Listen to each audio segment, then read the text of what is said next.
My wife, Samantha, spoke so softly it was barely audible, her face turning a deep shade of red. Seeing her so bashful took me by surprise. I found myself utterly captivated by her. But our relationship wasn't always like this. My name is Jack Andrews. I'm just an ordinary guy working for a medical device company. I once had big dreams and pursued them with all my might. But eventually I had to give up, realizing I lacked the talent. My parents had high hopes for me and always encouraged me to follow my own path, which led me to where I am now. Without dreams or ambitions, I felt empty, like I had no purpose. Some might say I should get married and start a family, but I'm still a bachelor with no girlfriend. It pains me that I can't give my mother the joy of grandchildren. But I have no choice. I can't give them what I don't have. Next week, I need to visit my parents. They live in the same state, just a short train ride away. They called me in a serious tone, saying they had important matters to discuss. Knowing my laid-back parents rarely asked me to come home, I sensed something significant had happened. I decided to comply with whatever favor they might ask, wanting to be a good son in other ways since I couldn't provide grandchildren. The day arrived and I returned to my childhood home after a long time. My parents run a diner with a shop on the first floor and their home on the second. As a child, I used to boast about taking over the shop, but I lacked the talent for cooking and gave up on that dream, making me hesitant to return home. However, it was strange to see the shop sign not out. They should be open every day except Thursday, where they closed just for today. I walked in, calling out, "I'm home, Dad." "Mom, I'm back." Both of them were there, looking thinner and paler than I remembered. "What happened to you two?" I asked, hurrying to their side. They explained, heads bowed. A family restaurant had opened nearby, causing their diner to lose customers. Despite their best efforts, the customers only dwindled. Dad discovered that anonymous rumors were spreading about our diner being dirty and infested with cockroaches, tarnishing our reputation. Despite their efforts to dispel these rumors, business continued to decline, leading to debt and eventually making it impossible to keep the diner open. Even if we close the diner, the debt remains. Worst case, we might have to sell our home, Dad said, tears of frustration in his eyes, his voice shaking. I had never seen him like this. "Can't something be done, at least about the debt?" I asked. "The debt is $80,000. We're looking for a place to get a loan," Dad replied, hanging his head in defeat. He must have exhausted all his options. Desperately, he confessed the situation to me. In desperation, I turned to my mom. "Mom, can't you ask for help from your friends?" "Well, I did talk to them," she replied. "Actually, one of my friends mentioned she might be able to help. But there's a condition." I leaned in, eager to hear more. Regardless of the condition, it was worth listening if help was on the table. Yet Mom kept her head down, hesitant to elaborate. Encouraged by Dad, Mom finally broke her silence. The condition: she proposed marriage to her daughter. "What?" I exclaimed. "You know, I used to go to that flower arrangement class, right? That's where I met her. Her husband is a CEO of a leading company, and their daughter apparently doesn't have anyone she's seeing. According to Mom, this daughter, Samantha, is shy and hasn't been able to find a partner, even though she wants to get married. This friend of mine seems to be very family-oriented and said she would be willing to help us out if you marry Samantha and become part of their family. But Jack has the right to choose his own partner. I don't want to deprive him of his future because of our debts," Dad protested. "No, I'll take the deal," I said, making my decision. I couldn't take over the family business, and I couldn't protect this place that had always been precious to me since I was born. So if getting married is what it takes to save the business, I'll do it. After all, she's a CEO's daughter. It's a rare opportunity for an ordinary guy like me to have a connection with someone like that. There was a part of me that thought it was a lucky break, a chance to help the business and maybe gain a partner and some connections. There weren't any downsides for me, so I decided to go ahead with it. But the day I met Samantha, I understood why she hadn't found a husband. She must be shy indeed. Her gaze occasionally wandered away, unable to look directly at me. On the other hand, I couldn't take my eyes off her. To be more accurate, I couldn't take my eyes off her figure. Her double chin was so prominent it looked like she didn't have a neck.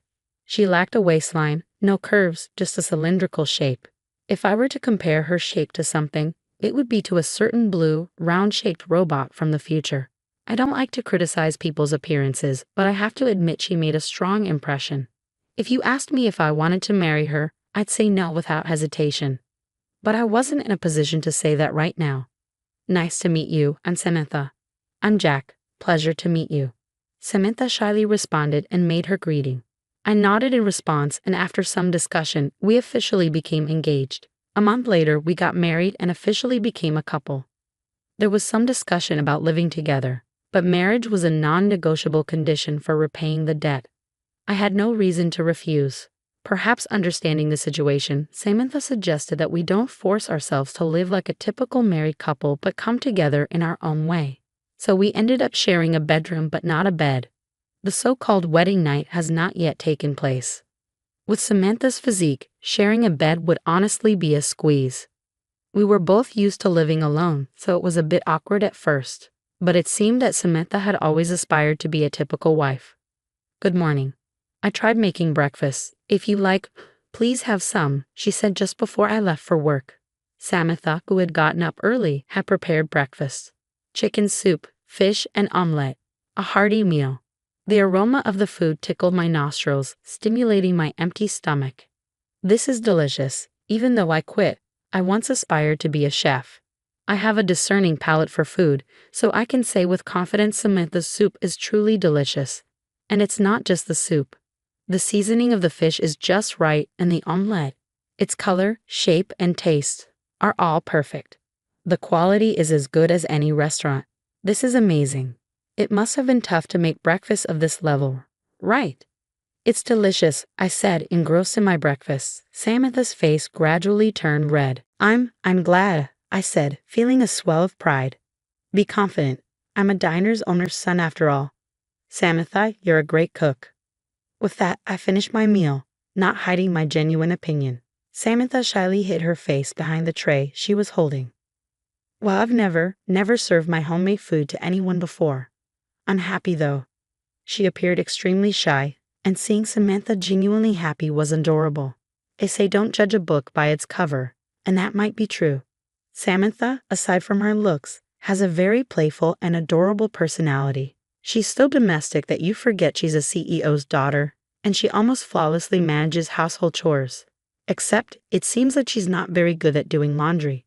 The other day she ended up turning all my shirts blue. She seems to still be getting used to sorting by colors. I'm sorry. They've turned completely blue, haven't they? I've made that mistake before too, I said, trying to comfort her. A mistake that would depress me if I had made it somehow becomes forgivable when Samantha does it. I slowly fell in love with Samantha. At first, I wasn't sure what was going to happen. But by the time we had been living together for 6 months, I knew. One day, Samantha came home crying. What am I going to do? The doctor said I might not be able to have a baby one day. I can guess why. I don't necessarily expect us to have children, so don't cry so much, I tried to console her. But with my current figure, you won't be able to hold me, Jack, she said, choking up. Emotionally, I am perfectly able to love Samantha. But it's pretty tough with her 200-pound figure. While I was struggling for words, Samantha seemed to make up her mind, looking at me determinedly. I've decided I'm going on a diet. I want to live a long life, and I want children. Also, I want to walk proudly by your side, Jack. I can't stop Samantha when she says this while blushing. Samantha made up her mind, and thus she began her diet. Exercise is good for health, so I also joined her in the effort. I was just starting to worry about my waistline. I suppose I've put on some happy weight. It can't be helped. Samantha's cooking is too delicious. We went jogging together before work and walking every night. But as expected, it's not easy to keep up. I can't do it anymore, Samantha whined. I won't spoil you, I said firmly. This was a promise between me and Samantha. If she felt like giving up, I would be there to support her. So when Samantha looked ready to give up, I proposed something. Hey Samantha, I have a suggestion. What is it? How about we buy a dress? Here's my idea. I will buy the dress that you want to wear the most right now, and you will work hard on your diet so that you can wear that dress. It's easier for people to have a goal in front of them.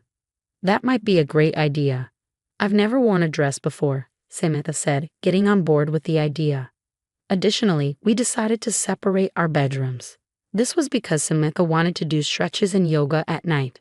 If I'm being watched, it's embarrassing, she said, When she makes a request like that, who am I to refuse? And so Samantha continued to put forth great effort.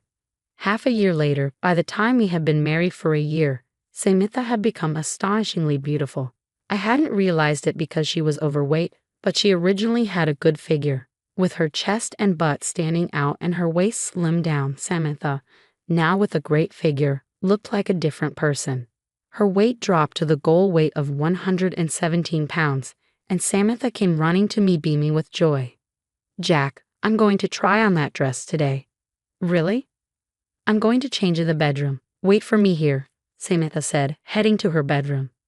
Come to think of it, for the past year, we hadn't slept in the same bed, had we? With the way Samantha is now, we could probably share a bed. In fact, isn't this the first time I've been allowed into her bedroom since she lost weight? Thinking like that, it felt almost like our wedding night. After all, Samantha had always strictly kept me out of her bedroom. "It's your first time in my room, isn't it?" she teased. "Hey, I'm looking forward to our first night." My heart skipped a beat, wondering for a moment if I'd accidentally voiced my thoughts. As if she had read my mind, Samantha laughed.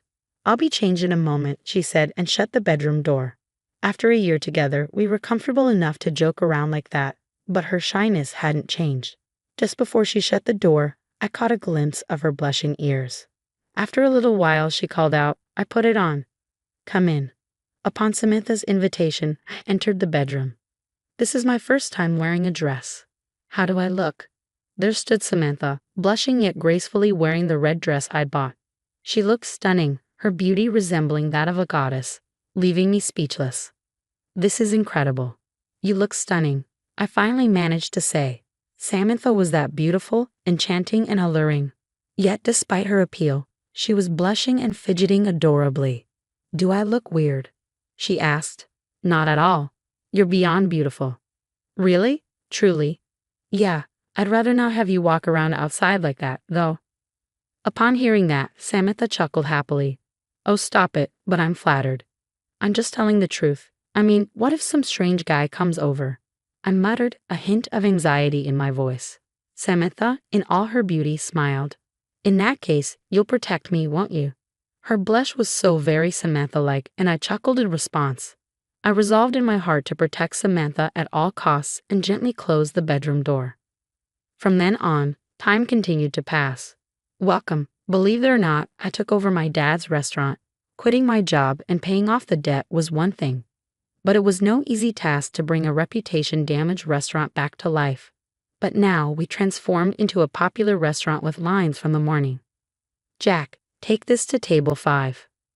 "Got it." "Samantha, how's the meal for table 8? "It's almost ready." Yes, it's Samantha in the kitchen now. When I explained the situation of the restaurant, Samantha said she wanted someone to try her cooking given the lack of popularity. "Jack, you praise my cooking, right?" That gave me confidence. To be honest, I was convinced that if Samantha cooked for the restaurant, it would surely succeed. That's how much I trust Samantha's cooking skills. She's always loved cooking. She even admitted to gaining weight from eating too much of her own cooking. That's actually an ideal skill for running a diner. Even though the customer traffic had dwindled, it wasn't zero. I pleaded with our regulars to try Samantha's cooking. Her culinary skills were soon recognized and customers started to return. In fact, some people even come in daily to eat. I help out in the kitchen, but primarily I handle the management and front of house work. Creating a place where Samantha can fully utilize her talents, that's my job. I'm home. The restaurant door creaked open around the evening. It was still early for dinner, so there weren't many customers. Into this quiet scene entered a boy carrying a backpack. "Welcome back, Jake." "Dad, I'm hungry." "Ask your mom to make something." "Yes." The elementary school boy who just walked in is Jake, our son. Actually, after Samantha's successful diet, she got pregnant and gave birth to a healthy baby boy. "Mom, can you make something?" "Oh, you really ate a lot, didn't you?" "Just wait a bit." Our son, nagging for food because he's hungry, calls out to the kitchen. Watching the scene, I can't help but smile. Right now, I'm happy. I have my loving wife, my adorable son, and I get to live with them both in the restaurant I've always wanted to protect. Samantha and I, it's crude to say, but we married because of the debt. It's probably not what you'd call a good match, but I can say this from the bottom of my heart. I'm glad I married you. How did you find that?